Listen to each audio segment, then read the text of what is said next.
you want to save money on your trading card purchases, we have a promo link over at 50cards.shop. Enter the promo code ATNIGHT to get 5% off your order.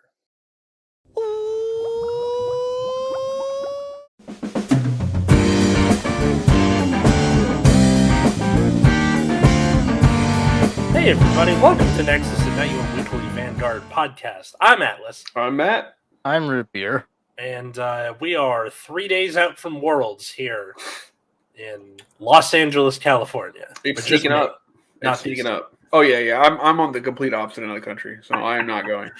I mean, I am across the state from where Worlds is being held. I will also not be there. Rooting for my friends who are in attendance, like Peter. It's true. Yeah. I don't really know what exactly it is I'm supposed to do. Do I just kind of show up and be like, hey guys, good luck? And then just float around the rest of the time? Yeah, show up, hang out with people, record videos if you can. Yeah. Ask people questions that's not like directly related to the event. Mm-hmm. You can ask things like, how are you feeling? Yeah. Wish you the best, but like pretty much always end with wish you the best of luck, yada yada yada yada. You know, like a normal journalist, right? Yeah. I hope you get crit sacked horribly. Play the part, right?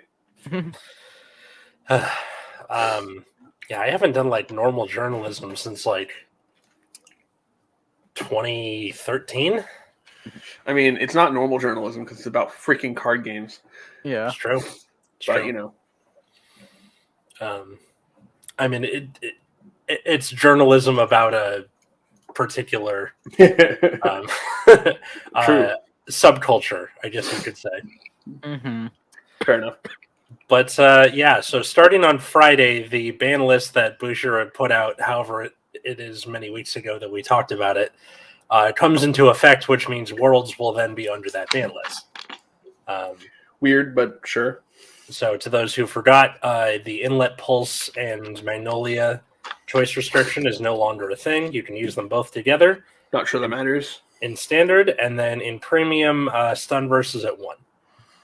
Could matter. That probably matters. But yeah, I mean, I assume we'll see. I don't know. I don't know what we're all the see. like promos that came out between like the last tournament and World legal. Should be. Okay, then we might see like pretty different things going into World. Mm-hmm. Talk to me. Well, for one, like Youth Berk wasn't legal at least during like Anaheim, so we didn't have much data on that. Mm-hmm. We got the Overlord promo, so that's going to be relevant for Standard. Mm-hmm. For Premium and V, I actually don't know if it was relevant to V, but they got Sweet Cocktail, which could be a thing. Sweet Cocktail is something that a friend of mine, not How, different, not VG Punk, different friend, was testing, and holy crap, that thing like does a lot of heavy lifting. Mm-hmm. I'm just hoping that somebody plays Spikes at Worlds. That's sick. Not in Premium, of course. Right. V I cannot care about for whatever reason, so I just don't. Because it's just Premium with less fun. And Standard, I would, we can kind of assume what's going to be played. Probably lots of Ava, lots of Youth Berk, maybe some Overlord here and there, but I think it's pretty straightforward decks there. Mm-hmm. But a Premium is what I'm the most interested in as far as like deck representation, because I kind of have no idea where people are sitting right now. Yeah. I don't know what, because Steam Maidens lost the Piano Man. I don't know if that affects them enough. I don't think it affects how the deck plays. Mm-hmm. I think it just gave them like a final win condition, but I think they're still perfectly consistent. Yeah. Also, wasn't it only knocked to 1 in Premium? I think so. No, it was VM Premium. The hit was to Steam Maiden as well, right? Yeah. Or was it banned in V? That's what I'm wondering. Gotcha. We're good. Yeah, it might have been banned in V. I don't remember. That was multiple weeks ago. Let me see. But yeah, I haven't really been asking questions about what people are looking at because it's none of my business.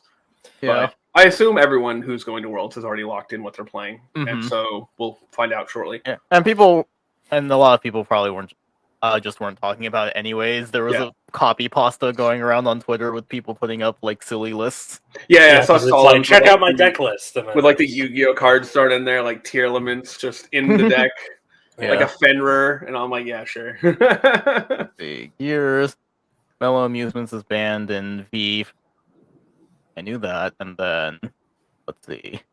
It is in fact also just completely banned in Premium. Oh, sure. Okay. Not the. I mean, I think like Premium has enough powerful decks where it won't be a huge deal. I think Spikes looks quite good in Premium, at least from my casual observations. Mm-hmm. Well, Spikes won Anaheim, and True. I think it has an even better position going into Worlds because Narukami was kind of a problem, right?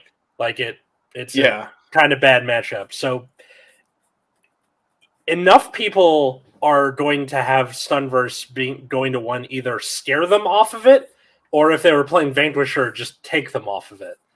I think one thing too is kind of like it's kind of self-correcting, especially like as a Spikes player. The matchup that I'm most worried about is not necessarily Narukami. It is a bad one, but not the one that I'm the most scared of. Mm-hmm. Like I said, it's not great, but like there's a worse one, which is still very legal, which is Mega Colony. Mm-hmm. And regardless of the Mega Colony build, that matchup is just atrocious. Yeah, and like I said earlier, Mega Colony just got a buff with Sweet Cocktail. Yeah. So so it's kind of self-correcting in the sense where like, well, do I really want to commit to the Spikes? And a bunch of people bring Mega Colony, I'm doomed. I think with like if there's less of a chance of running into Narukami, but also an increased chance of Mega Colony, you might be at the same position you were before. Maybe not. Yeah, it's tough to say for sure. But yeah, no, I mean, I'm interested to see what happens. Mega Colony did get hit a while ago, but it still has some stuff going for it. It just no longer has the advantage that it once had. Spikes is incredibly strong, if uncontested, at pretty much every grade, especially with Reckless Express now. Which is quite a powerful card. Mega Colony in the past has won Worlds as like a random like silver bullet against Gold Paladin, which was like I am not even convinced Mega Colony was good against Gold Paladin at that time. Whether or not it would win Worlds because of the original Darkface that was like would rest something when it would come in. And then still here. What? I still okay because my screen has gone all black. I think I need to restart my computer. Oh, okay. If you want to do that, go for it. Bye, it. Root Beer. Okay. See you soon. All right. I guess we can keep going while he's restarting his computer. Yeah. So like Mega Colony in the past has like randomly won Worlds against Gold Paladin, and the Gold Paladin isn't quite doesn't quite have the machismo that it did before. But they also have Sweet Cocktail, so I don't even know what's going to happen. Yeah, like I said, I've kind of kept my, like, I haven't even been, like, asking or looking around or doing anything at all, because, like I said, not my place to talk about what people may or may not be doing. But I think it's, I'm excited to see what comes out of it. I would also argue that it is your place to talk about what people might be doing, because you're on a podcast about it. That's next week. Oh my god! All right, whatever. I get not wanting to give up people's like lists or whatever. But. No. I didn't ask. So okay. Yeah, like I didn't even seek out the information because it's none of my business. But people who are testing are in fact going out have been testing quite a lot for this event. Okay. So give them the. I wish them the best. Friends, Living Proof. A few others as well. Peter, probably my top three I'm rooting for. Derek Dow, like lots of people we have either met in the past or have just topped. And then of course you have people like TIE Fighter and Outer Orange and different Fight of All converge to broadcast the thing. It's true, and it's going to be at a quote reasonable end quote time because it's in LA. They say that, and yet I'm gonna have to get up on a weekend and go. Oh no! God forbid. I might just take the train. I feel like that's easier than trying to find parking downtown. I'll wake up like 8 a.m. on Saturday, and Atlas is like, "I gotta wake up on the weekend." Yeah, I gotta wake up on the weekend. I get up at 6:30 the rest of the time. Yeah, and what's 6:30 another day? Okay, what? And you stay up all night too? I'm guessing, or No. Oh, I go to bed like a normal human being. at what time? Usually around midnight. Oh my god, What? I don't know. Katie's a early bird, so she goes to bed at like 8:30. I'll usually stay up an hour and a half or so longer, and then go to bed. No, all right. Yeah, no, I just sack sleep. I said, oh, not no. Got it. Yeah, great. Well, I'm still gonna complain because I complain about everything. Fair enough. Yeah, happens. But, Somebody's got to. Yeah. Yeah, and you're the only one that lives close by. Otherwise, I'd just go. Uh-huh. It's quite far. Yeah. Bike to the red line, take the red line the rest of the way. It's not that far. How much? People don't want to hear about that. How long of a walk is it? If I were to walk, it'd be about 45 minutes. No, I mean for me. God. The movie The Revenant. Oh yeah, that's probably accurate. Yeah. I'm not convinced I would make it. Yeah. I think I would end up dead in West Virginia or something. Probably. I could probably make it if I decided to just drive down Friday evening. I'm not doing that, but I would not. It's like a 6-hour drive. It's not, unless you really want to hang out with Atlas. No. We already did that once. And we might do it again for Springfest. I still haven't decided whether or not I'm going, but it's true. Could happen again. True. Oh yeah, isn't there a Covetous Succubus out now? Doesn't that increase Snow Life King's consistency? No. Okay. No, unfortunately not. Not enough. Anyway. Does anything increase No Life King's consistency? At this point, cheating. Yes, I have 15 soul. I noticed that, so for example, Yellow Card had a Dex you're probably going to see at Worlds, and one of the ones he had was No Life King. Yeah, I would be surprised if people chose to play it, but you can't stop people from it, I suppose. Yep. If you open up good, you open up good, but that's true. Not always going to happen. I probably wouldn't do that just to hedge my bets because it's a lot less people. Wonder if anyone's going to bring Dieliner. Dieliner? I could see some deep. I could see some. Yeah, Deep Police has been doing decent. Yeah, deck's good. I think a large part of it, aside from just Dieliner being able to make your grade 3s into shields, is that girl from Brantgate that makes people rest their things when they call them. For some decks, that is just lethal. Where they go, all right, I'm going to call this and it's rested. Cool. So swing with Vanguard and go ahead. That's what the guy I played against at Anaheim. I think that's what he was expecting too, because he put that down and he was like, all right, start calling from other places. I'm like, not gonna do that, but cheers. Yeah. And of course, Linka. Oh, Linka. Linka does exist. Yep. I lost to it twice when I was doing the shop tournament. It do be. Have you considered them not drawing it? Gotta do a reverse UD, I guess. Yeah, you just stop your opponent from drawing the card. Draw 35K. Do it with the burst. Yeah, Soul Blast. It gets the ability that you can Soul Blast 1 to guard break when you draft check a grade 3. Oh, and that is. It's only Sentinel break actually, but same thing. That got better as time went on.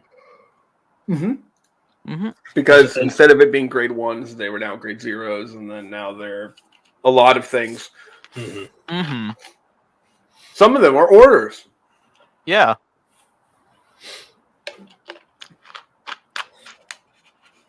Although, I guess Linka still doesn't nullify Sanctitude because there's nothing to retire. Yep. And that is it's not called, right? So yeah, it's played, I guess you could say. Played, yeah. Like, it gets around everything except randomly Avant-Gardia with that one grade 2 order that stops your opponent from playing orders. Nightmare Doll is probably going to be... Probably. Yeah, they didn't get hit. Yeah, they'll probably exist. Highlander probably will exist. Beatrice, Regalia. There's a few decks. Yeah. Hard to say, like, without extensive testing, which ones make the most sense, but... Because Narukami was this kind of, like, meta weight keeper, keeping everything. It was a meta constant. It's one that you could rely on being there. Yeah. Narukami was actually in a much better spot when Ripples was around, because if the Ripple player just doesn't read cards, they can just play into dumb shit and lose immediately. But since Ripples got hit, it kind of made Narukami's job worse. So because it's the new big bad, or just lines up worse against other things going on. Oh yeah, although it's still top like pretty consistently afterwards. Oh yeah, it's still good.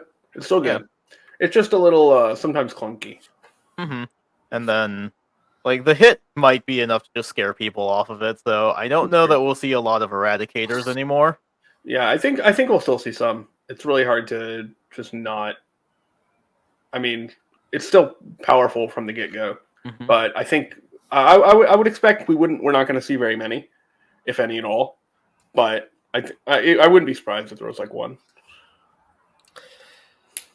I would love to see it do it. Like, there's at least one player who goes, well, wait, if Narukami got hit, that means more people are going to be scared off of it, which means if I show up with it, then that can get the drop on people, but they're going to be expecting that, so I shouldn't do that.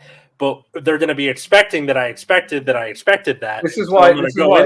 This is why testing ultimately tells you what you should do. Yes. So that you don't get yourself in this kind of circular argument where you can't figure out what you're going to do. You just give yourself the thing that gives you the best percentage. Yeah. And there's plenty of powerful decks that do that. So I would just play spikes because that's all I have. I guess I have Tachikaze, but I would not play that. Tachis have... I don't know what's wrong with them. Like, it seemed like the deck works fine, and then it just doesn't. It's just fine, right? Yeah. Yeah, that's the problem. Is it just, like, not enough? Like, it's ultimately pretty fair, yeah. Oh, okay. Yeah.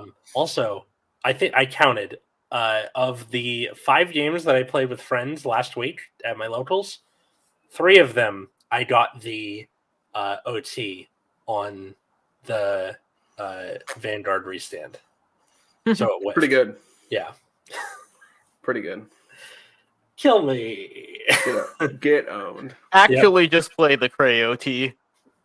Yeah, I think that's probably what's going to happen. Yeah, I'm looking at like all these tops, and like you have like 58, 51, 40, 42, and then it goes from like 30 to low 20s real quick as you head from Highlander to Thavas. And then it slips into the teens with Chaos Messiah, and then the rest it's just boom, boom, boom, and then you have like, oh, I got 4 Spino Driver tops. At least it did something. Got oh damn! Wait, seriously? Wow. The Eugene Nazari handriff thing topped 4 times. Sure did. More than Rising Nova, I'm gonna add. Which topped 3 times. And yeah, I do wonder what we're gonna see. Yeah. I will be curious. Yeah, I'm I hope we see some spikes. Unsure that will happen, but I would laugh if Dragonic Overlord took Worlds in one capacity or another again. That would be quite funny, although I am not confident in that result. It's possible for Standard. I don't know who on Earth would be on Overlord in either of the other formats. I hope someone brings Raging Form. Raging Form isn't terrible. No! In V. Oh, no, I meant in Premium. That would be something. It'd be a good bit. I'm here for it. But yeah, we might see some Brand Blue. That deck's consistent enough. Mm-hmm. But I don't know where it sits right at this moment. Tough to say. Highlander will probably see some capacity of, because Highlander. And no one reads cards. And Highlander all kind of looks the same to most people. And Highlander's going to take 8 million years to resolve their turn. Yes, they are. As they usually do. I'm wondering, for the listener, who do you think is going to be this? Is it top 4 or top 8? I do not remember. Because I think it's a small enough pool where I don't think you can even do a top 8. Yeah, I feel like it's top 8. Yeah. I could be wrong. But it could be only top 4. I'm not sure. Mm. I'm not in the event, so I haven't looked. Yeah. Or even just a winner. I'm not really sure. Mm-hmm. I mean, there's definitely a top cut, 100%. Yeah. But I don't know if it's 4 or 8. Yeah, it would make sense to be 4, but I wouldn't be surprised if they just did top 8 anyway. I'm looking at V. All right, Steve Maiden's 81 total tops. Mm-hmm. The next lowest. How far do you think it is to the next number? I couldn't even tell you. 50.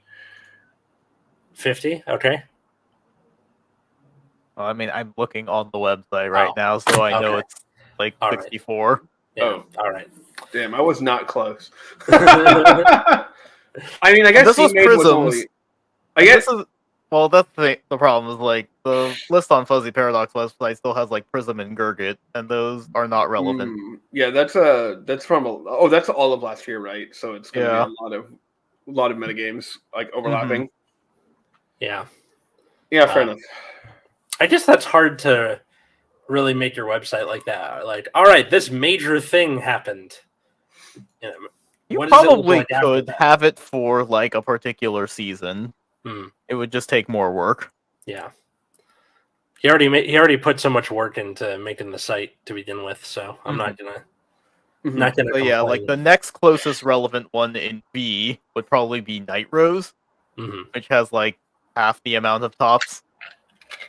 But it's also hard to say where Steve Maiden stands now that they lost the Colossus. I don't think that's enough to kill the deck. I don't think it is either. Like I said with Premium, it's still incredibly consistent. You just lose a particular win route, and you have 4 more, or however much it is. I feel bad about V being just so cut and dry, but I mean,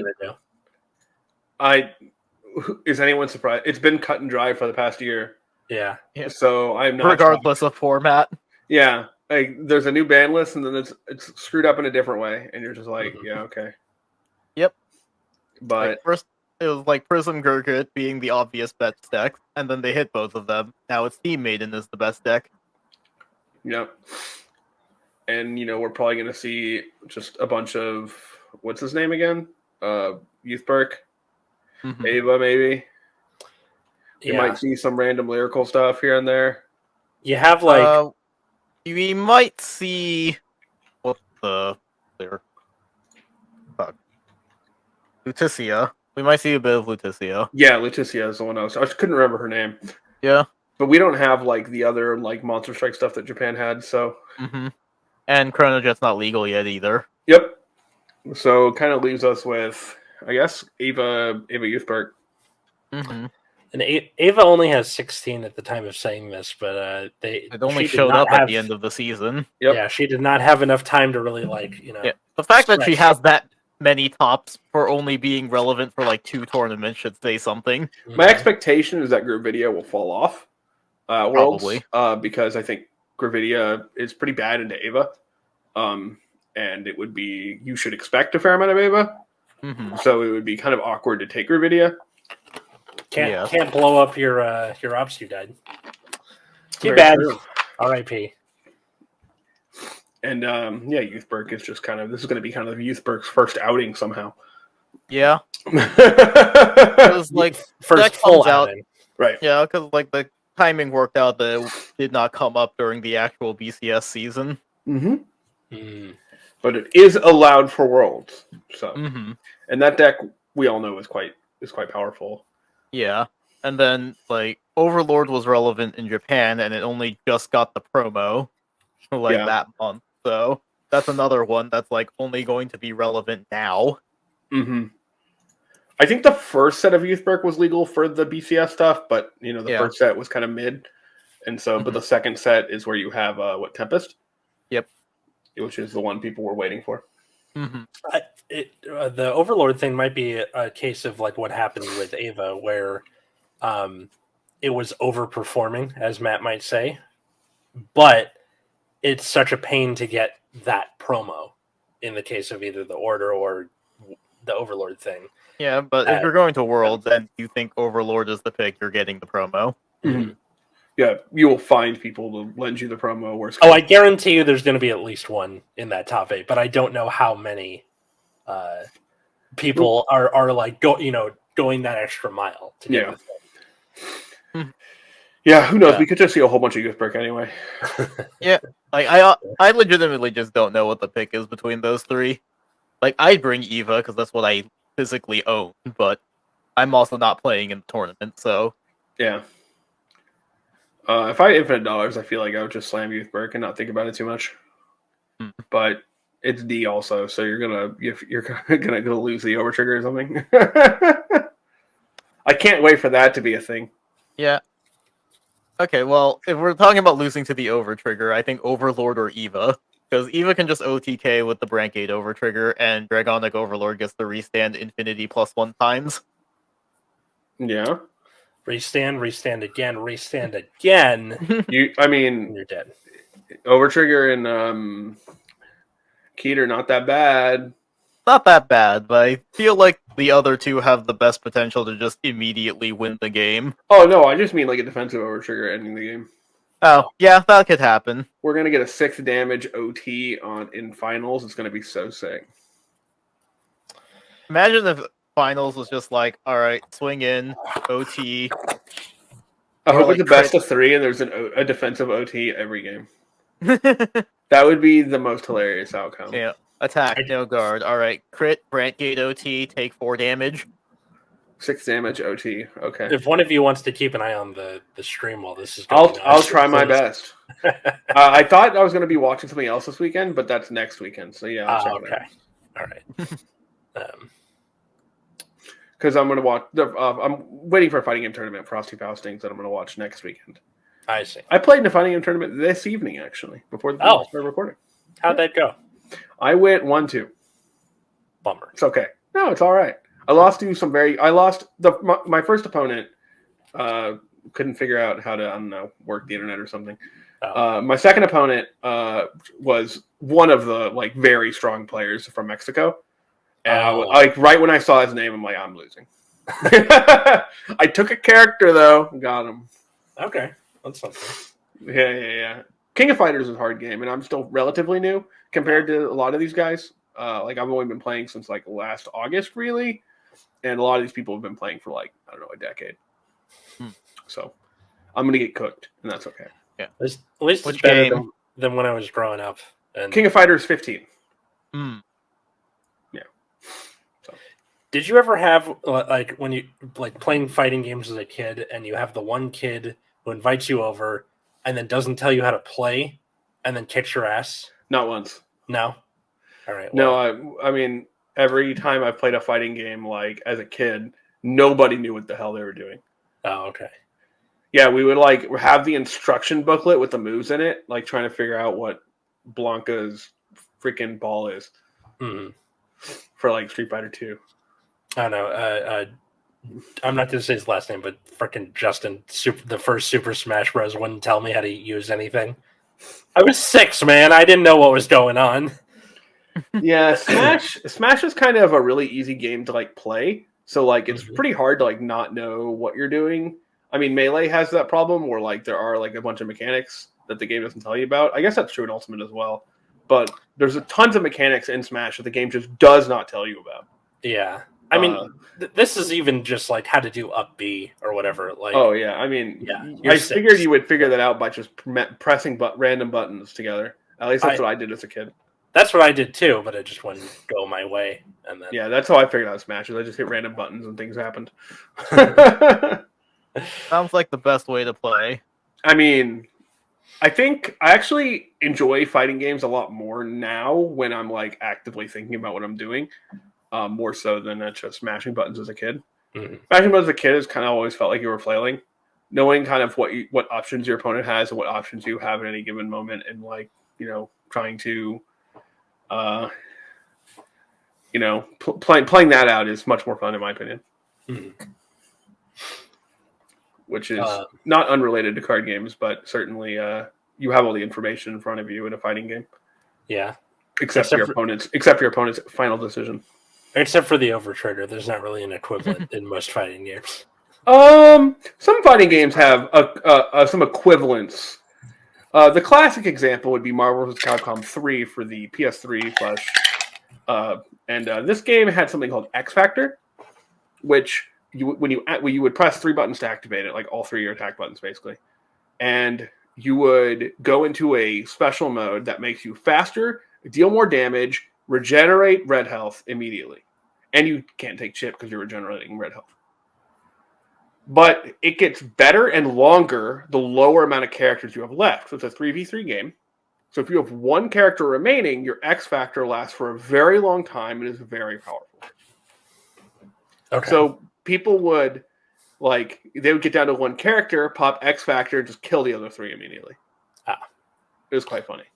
Gotcha.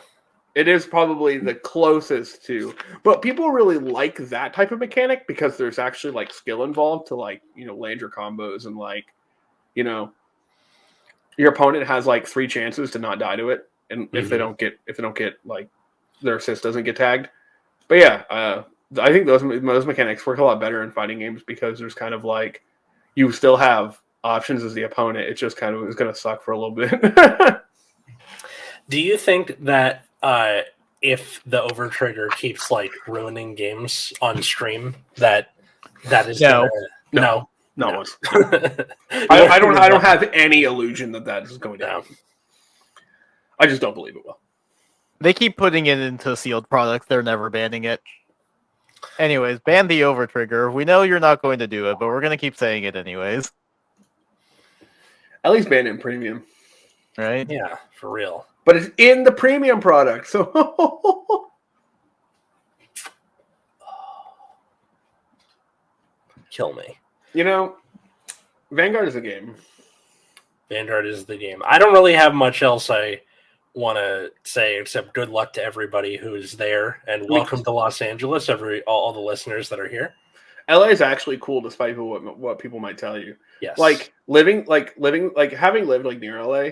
And visiting LA quite a bit, it gets a bad rap for people who've never been there. But it's fine. It's not insane. Here, it's fine. Everyone's oh my god, crime! It's fine. Here's the thing. Here's the thing about LA. Anything that you think that you might want to do, it's there. It's true. You just got to know where to find it. And they're getting better at the at public transportation. We're undoing 70 years of Judge Doom here, so give us some time. But also, those car companies put a lot of money to make sure that public transportation didn't happen, right? Yeah, Elon Musk too. But aside from that, Metro Micro, if you need, it's a $1 ride if you're within 5 miles of a metro stop. Not bad.